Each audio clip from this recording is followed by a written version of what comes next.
Hello दोस्तों, नमस्कार। SM किसी चैनल में मैं आप सभी लोगों का दिल से बहुत बहुत स्वागत करता हूं। दोस्तों, रिसेंटली हम सभी लोगों ने यहाँ पे देखा था कि सरकार ने एक बहुत बड़ा फैसला यहाँ पे लिया। कौन सा? यस, जीएसटी में बहुत बड़ा बदलाव देखने को मिल गया। अब सिर्फ 2 ही रेट्स हम लोग को देखने को मिल जाते हैं। ठीक है, आप 3 भी यहाँ पे कह सकते हो, 3 ही बोलनी चाहिए। ठीक है, 5, 18 एंड 40। मैक्सिमम जो चीज़ें हैं हम सभी लोगों को पता है, उनके ऊपर जीएसटी कम होते हुए देखने को यहाँ पे मिला है। एंड इसमें अगर सबसे बड़ा अगर किसी को यहाँ पे फ़ायदा यहाँ पे हुआ है, मतलब जिनके ऊपर 18% का जीएसटी लगते हुए देखने को मिलता था, वो डायरेक्टली जीरो करके यहाँ पे रखा हुआ है। यस, वो सेक्टर और कोई नहीं है, वो है इंश्योरेंस सेक्टर। इंश्योरेंस की अगर हम लोग बात करें तो हम सभी लोगों को पहले से भी एक अनुमान था यहाँ पे कि हेल्थ एंड लाइफ इंश्योरेंस के ऊपर जो प्रीमियम्स रहेंगे उसके ऊपर जो जीएसटी यहाँ पे लगता था, इसको सरकार ने जीरो कर दिया है। Yes, directly zero. हाँ ठीक है, वो अलग अलग बातें चलती रहती है, 5% होना चाहिए था आईटीसी एंड ऑल दैट, वो तो अभी भी चर्चा यहाँ पे जारी है। बट इतना तो हम ज़रूर यहाँ पे कह सकते हैं, इस चीज़ के चलते प्रीमियम्स हम लोग को कम होते हुए देखने को ज़रूर मिलेंगे। इस पॉइंट को अगर हम लोग बात करें, स्टडी करने अगर हम जाएंगे, तो इंश्योरेंस सेक्टर में बहुत सारे प्लेयर्स देखने को मिल जाते हैं। एचडीएफसी है, एलआईसी है, आईसीआईसीआई प्रूडेंशियल देखने को मिल जाता है। बहुत सारे आप लोगों को देखने को मिल जाएंगे। हेल्थ इंश्योरेंस में स्टार हेल्थ जैसी कंपनियां देखने को मिलेंगी। निवा बुपा की बात कर ले, एसबीआई की बात कर ले, आईसीआईसीआई की बात कर ले, तो बहुत सारी लिस्ट हम लोग को देखने को मिल जाती है।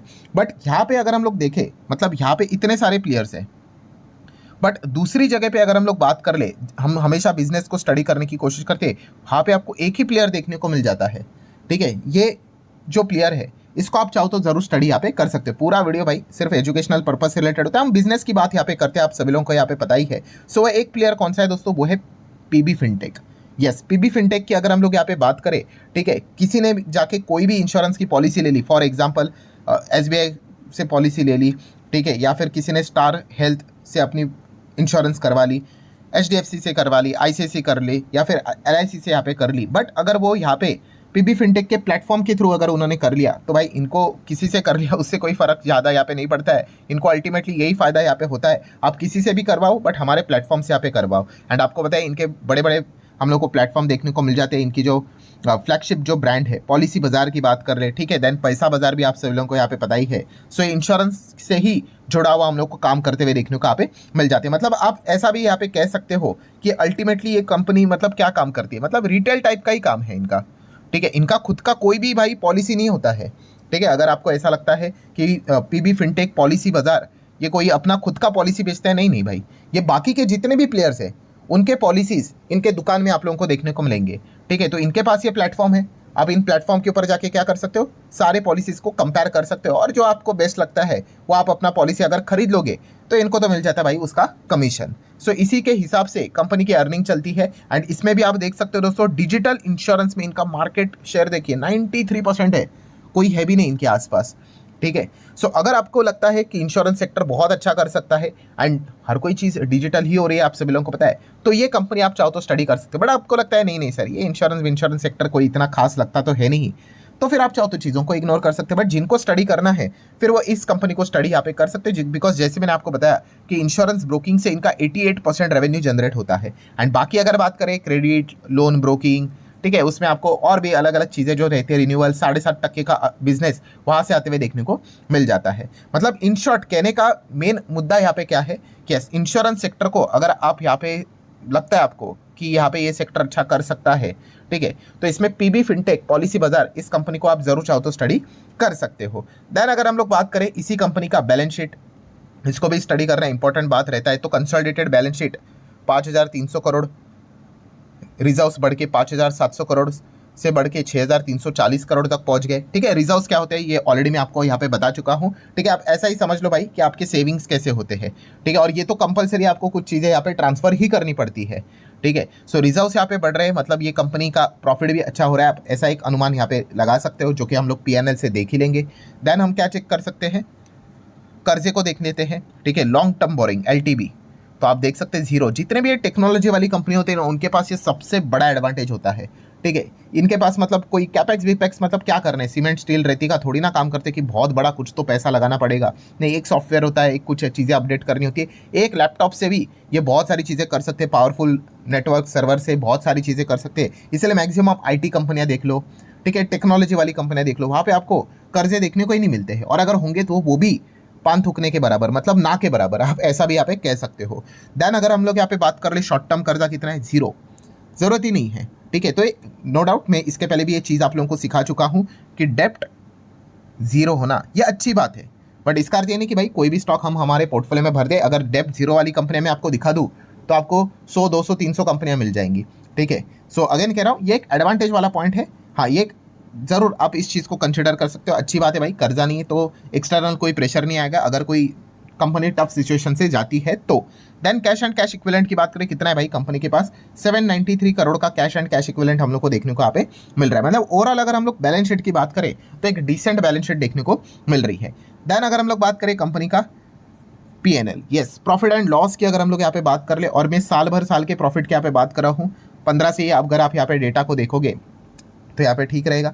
सो मतलब तब से हम लोग को ये चीज़ें देखने को यहाँ पे मिली है। सो आप देख सकते हैं पहले कंपनी घाटे में देखने को मिलती थी, घाटा घाटा loss loss loss loss loss ही देखने को यहाँ पे मिल रहा है।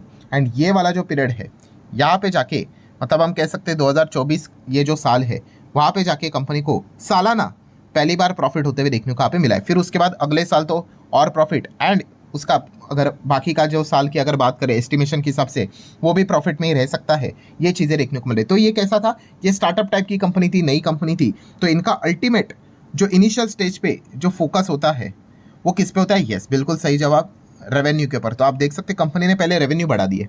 ठीक है, रेवेन्यू बढ़ाना मतलब क्या, पहले मार्केट को लेकर आओ, फिर उसके बाद धीमे धीमे पैसा चार्ज करो। ठीक है, अगर थोड़ा सा अगर मैं दूसरा एग्जाम्पल ले लेता हूँ, जोमेटो का देख लेना।